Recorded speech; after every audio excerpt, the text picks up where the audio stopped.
अधिक मास जानते हो ना, अब की बार आ रहा है। 2 जेठ हैं, एक जेठ इतना भारी पड़े, 2 जेठ कहीं करेगा। 2 जेठ। अधिक मास का महीना भगवान शिव के स्मरण का माह, ठाकुर जी के भजन का महीना, भगवान नारायण के लाड लड़ाने का महीना। खूब प्रेम से भजन, जितना भजन कर सकते हो उतना, और काउंट कर नहीं कि कितना भजन करा है। कई लोग हाथ में वो बटन दबाते रहते हैं, राम राम राम राम। काउंट नहीं करना, कर लो जितना कर सकते हो। अधिक मास के महीने में जितना पुण्य कमा सकते हो कमा है। अधिक मास की पंचमी तिथि के दिन गन्ने का रस, गन्ने का रस जानते हो, ईख का रस, गन्ने का रस तुलसी जी के क्यारे में हाथ में लेकर 7 बार अपना नाम और गोत्र बोलकर छोड़ दो। जिंदगी में 3 साल में तो करोड़पति बनकर बैठ जाओगे, कभी लक्ष्मी की कमी नहीं। टेंशन में जिंदगी जी रहे हो तो अधिक मास की शिवरात्रि मत छोड़ना। 5 दिए अधिक मास की शिवरात्रि पर जरूर लगाना। पहला, शंकर मंदिर के द्वार पर, मतलब शिव मंदिर के बाहर। दूसरा, बेलपत्री के वृक्ष के नीचे। तीसरा, आंवले के वृक्ष के नीचे। चौथा, नदी का घाट या कुएं का घाट या तालाब का घाट या सरोवर का घाट या आपके घर में कोई पानी का हंडा हो उसके पास में। और 5वां, अपने दरवाजे की चौखट पर राइट हैंड में दिया अवश्य लगा। ये अधिक मास की शिवरात्रि पर जरूर करना। जिंदगी में कितना भी धक्का खा रहे हो गए, भगवान हाथ पकड़कर खींचकर बाहर कर देगा, शिव तत्व को जाए। अमावस्या, पुरुषोत्तम के मास। तुलसी की लकड़ी पानी में घुमाकर, लकड़ी नहीं हो तो माला तो होगी ही, जल में भ्रमण कराकर, जल में घुमाकर, तुलसी की लकड़ी को जल में डालकर स्नान जो करता है, मात्र घुमाना है, लकड़ी डालकर नहीं रखना है, घुमाकर अपने पूजन वाले स्थान पर रख लो, या पानी में पहले से घुमा लो, उस पानी को ले जाकर डाल दो। अमावस्या स्नान जो जीव करता है, शिव महापुराण की कथा कहती है, जितनी वर्ष में सोमती पड़ती है, सोमती अमावस्याएं पड़ती हैं, शनिचरी अमावस्याएं पड़ती हैं, सारी अमावस्या का पुण्य उस जीव के खाते में चला जाता है। कितने मालपुए दान करते हैं अधिक मास में? 33। 31 नहीं लिखे हैं, अधिक मास की कथा में लिखे हैं 33। 33 ही क्यों करते हैं? काहे के लिए करे जाते हैं 33 मालपुए? कोई महाराज जी से पूछियो कि भैया 33 ही क्यों, 31 कर दो, 32 कर दो, और मालपुए ही क्यों? रसगुल्ला कर दो, इमरती कर दो, जलेबी कर दो, पर मालपुए लिखे हैं अधिक मास की कथा में, मालपुए, और वो भी 33। 31 नहीं। अभी तक आपने जितने भी दान करे, 21 कर लो, 11 कर लो, 108 कर लो, पर 33 ही मालपुए अधिक मास में। तो अधिक मास की कथा में यह वर्णन किया गया है कि मालपुए इसलिए दान करे जाते हैं क्योंकि मालपुए जब बनाए जाते हैं तो उसमें बारीक बारीक छिद्र हो जाते हैं। जितने मालपुए में छिद्र पड़ते हैं उतने नरकों में हमारे घर के पूर्वजों को जाना नहीं पड़ता और वो परमात्मा के धाम चले जाते हैं। इसीलिए मालपुए दान कर जाते हैं, रसगुल्ला नहीं। और 33 क्यों? 30 दिन के तो 30, 31वें नंबर का मालपुआ। हमने अगर बेटी के घर का अन्न खा लिया हो, हमने बेटी के घर का अगर भोजन कर लिया हो तो उसका दोष ना लगे, इसलिए 31वें नंबर का मालपुआ दान होता है। 32वें नंबर का मालपुआ हमने ब्राह्मण और गुरु के घर का अगर कुछ खा लिया हो तो उसका दोष ना लगे, इसलिए 32वें नंबर का मालपुआ होता है। और 33वें नंबर का मालपुआ हमने किसी के घर का सूतक या सावड़ का खा लिया। सूतक सावड़ जानते हो ना? मरे के बाद में अगर किसी के यहाँ कुछ पा लिया जाए तो सूतक का है, और सावड़ मतलब किसी के बच्चा जन्म ले ले उसके अंतर्गत हम भोजन कर ले तो सावड़ का। हमने अगर सूतक या सावड़ का भोजन कर लिया हो तो हमें दोष ना लगे, इसलिए 33वें नंबर का मालपुआ होता है। ये 33 मालपुए का दान इसलिए करा जाता है कि हम नरकों में ना पड़े, हमारे पूर्वज, हमारे घर के जितने भी पूर्वज गए हैं वो नरक में ना पड़े, इसलिए मालपुए का दान देने से हमारे पूर्वज तर जाते हैं। तो शिव कथा कर रही है चंचुला ने, भगवान शिव के मंदिर में बैठकर कथा का रसपान करा, और उस रसपान को करने के बाद में मन में थोड़ा सा ग्लानि उत्पन्न हुई, थोड़ा दुख हुआ, मैंने क्या कर दिया, अपना जीवन यूं ही निकाल दिया, बचपन गवा दिया, जवानी गवा दिया, धेड़ी गवा दी, और बुढ़ापा आ रहा है तो वो भी यूं नष्ट हो जा रहा है। चोरी का अन्न लाते थे, मैं खाती थी, वो जीवन गया, अब थोड़ा भजन। वापिस गई चंचुला। जिस ब्राह्मण ने शिव महापुराण की कथा सुनाई थी उसी ब्राह्मण के पास पहुंची, उसी ब्राह्मण के पास। ब्राह्मण देवता गुरुजन, आप मंदिर में शिव कथा कह रहे थे और कथा में मैंने बहुत सारा व्याख्यान सुना कि पापी को कैसा कैसा त्राण भोगना पड़ता है। प्रभु, मैं बेधव्य विधवा, ऐसा कोई कथा सुना दीजिए जिससे मैं परमात्मा के धाम को चली जाऊं। ब्राह्मण ने वापिस शिव महापुराण की कथा सुंदर सरोवर के तट पर चंचूला को श्रवण कराई और चंचूला उस कथा को सुनकर भगवान शंकर के कैलाश धाम पर पहुंच गई, जहां पार्वती जी की सखी बनकर निवास किया है चंचूला। इतनी पापी की पत्नी होने के बाद, बिंदु जो कपटी था, पापी था, छली था, उसकी पत्नी होने के बाद भी यहाँ भाग पार्वती की सहेली का, पार्वती जी की सखी बनी। बड़ी सुंदर। चंचूला के मन में आया कि मैं तो पार्वती जी की सखी बन गई, मैं पार्वती जी की सहेली बन गई, परंतु मेरे मन में एक दुख है, क्योंकि मेरा पति, अब मैं सहेली बनकर निवास कर रही हूँ, मेरा पति जिसने छल करा, जिसने चोरी करी, जिसने कपट करा, जिसने बेईमानी करी, जिसने प्रपंच करा, वो तो एक प्रेत योनि में हो गया, प्रेत योनि में घूम रहा है। उसकी मुक्ति कैसे हो, उसका मोक्ष कैसे हो? तो सूत जी सोनक जी को कह रहे हैं, उस पति के मोक्ष के लिए चंचूला ने पार्वती जी से पूछा, माँ जगत जननी अम्बा, जगतधात्री माँ दुर्गा, हे जगदम्बा, हे पार्वती, कुछ ऐसा नियम बता दो जिसको मैं कर कर अपने पति को मोक्ष दे दूं, प्रेत योनि से वो छूट जाए। तब चंचूला के शब्द सुने तो तुरंत पार्वती जी बोली, इसका तो एक ही उपाय है, अगर जिस कथा को मैंने शंकर जी के मुख से सुनी थी, वही शिव महापुराण की कथा अगर तेरे पति के निमित्तार्थ कराई जाए तो तेरा पति भी मोक्ष पा जाएगा और वापिस मोक्ष पाकर तू अखंड सौभाग्य को धारण कर सकती है। अरे बोलो जम के। 26वें नंबर के मालपुए पर अधिक मास में विष्णु पुराण में लिखा है, 26वें नंबर के मालपुए पर अगर वैजंती माला को रखकर दान दे दिया जाए तो जिंदगी में कभी कमर घुटने का दर्द होता ही नहीं है, कभी जिंदगी भर नहीं होता। वैजंती का दान इतना प्रबल है। वैजंती माला 26 अधिक मास में 33 मालपुए में से 26वें मालपुए पर अगर वैजंती माला का दान कर दिया जाए तो वो माला की प्रबलता से घुटने और कमर का दर्द शांत हो जाता है, समाप्त। और वैजंती माला का इतना क्रम है साहब कि घर में ठाकुर जी को बिना वैजंती माला के कभी नहीं रखना। क्यों? शास्त्र कहता है हमारे घर में अगर किसी ने टोना करा, हमारे घर में हाय लगी, नजर लगी, या हमारे घर में थोड़ी सी भी परेशानी आती है तो वैजंती माला में जो मनके होते हैं वो अपने आप फटना चालू हो जाते हैं, टूटना चालू हो जाते हैं। 3 दान है वैजंती के। कितने दान? अधिक मास में 26वें मालपुए पर दान। वैजंती का दूसरा दान हमारे यहाँ कहा गया, बैकुंठ चतुर्दशी के दिन वैजंती का दान कर देने से लक्ष्मी की घर में कभी कमी नहीं होती। का दान जम के बोलो, वैजंती का। कौन से दिन? बैकुंठ चतुर्दशी के दिन। तीसरा दान वैजंती का बसंत पंचमी के दिन अगर वैजंती का दान कर दिया जाए तो उस घर में कभी क्लेश नहीं होता, सास बहू देवरानी जेठानी में अपार प्रेम रहता है। कौन से दिन? जम के बोलिए, बसंत। 3 वैजंती के दान। पहला दान अधिक मास में कौन से मालपुआ?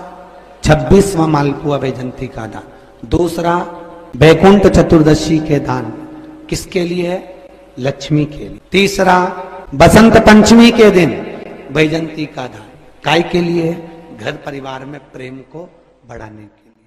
और हिरण्यकशिपु ने वर मांगा था, ना नीचे मरूं, ना ऊपर मरूं, ना अंदर मरूं, ना बाहर मरूं, ना अस्त्र से मरूं, ना शस्त्र से मरूं, ना दिन में मरूं, ना रात में मरूं, ना नर से मरूं, ना परशु से मरूं, और ना ही मैं 12 महीने में मरूं।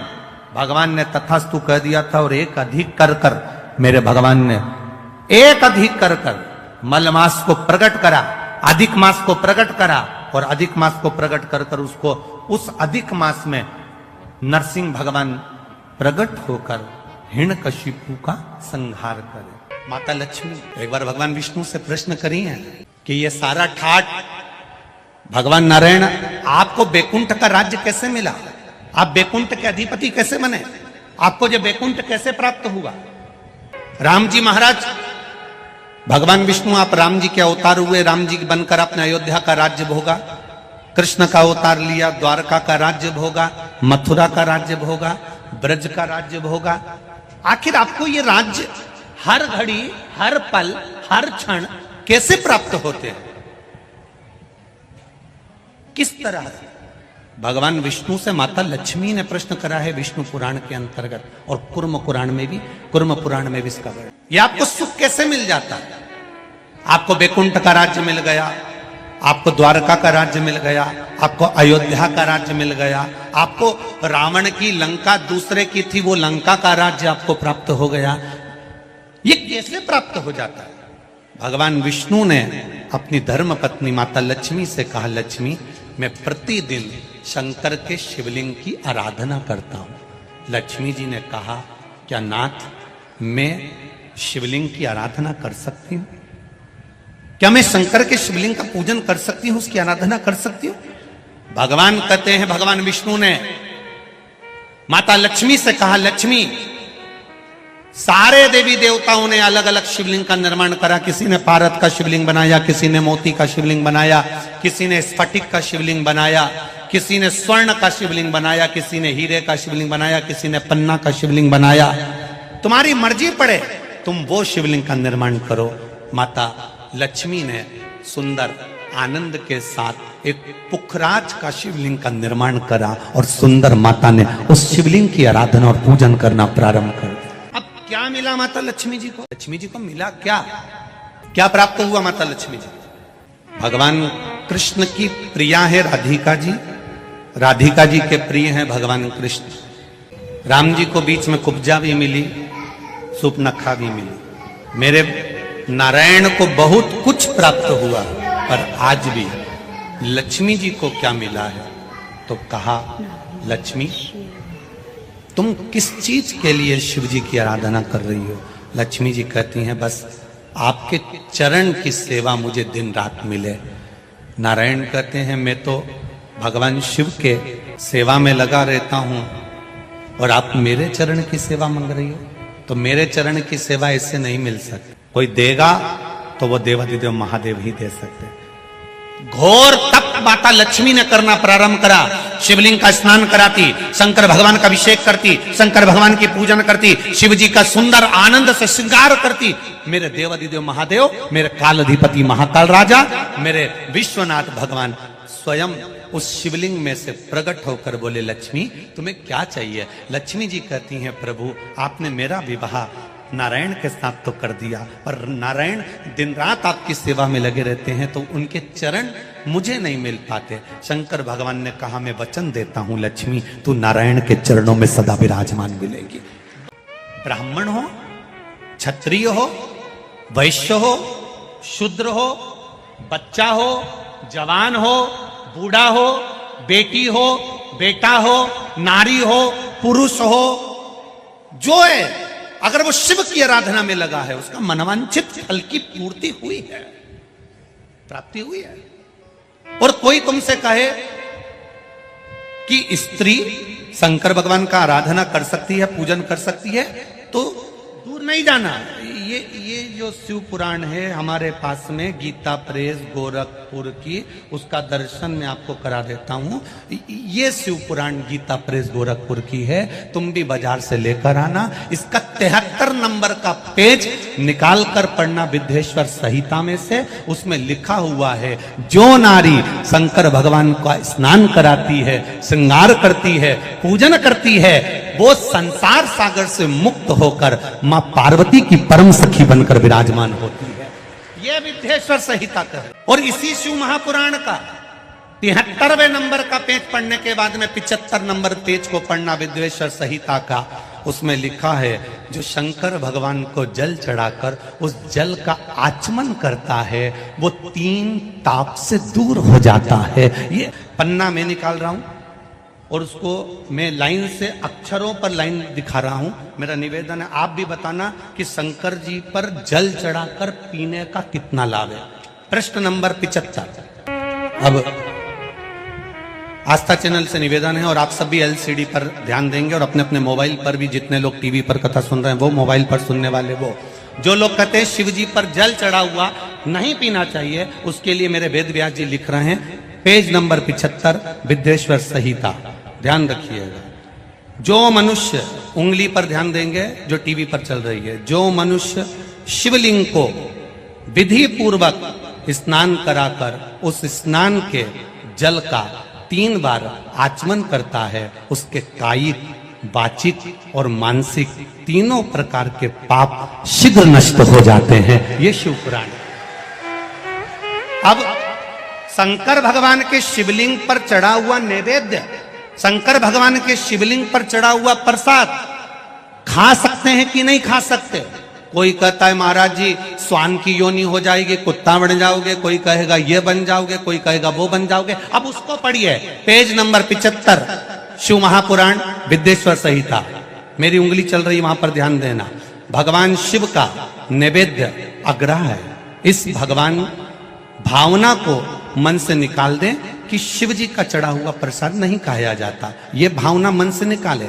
शिव के नैवेद्य को देख लेने मात्र से भी सारे पाप दूर हो जाते हैं, खाने की तो बात ही दूसरी है। अब क्या लिखा है अगली लाइन, उसको खा लेने पर तो करोड़ों पुण्य अपने भीतर आ जाते हैं।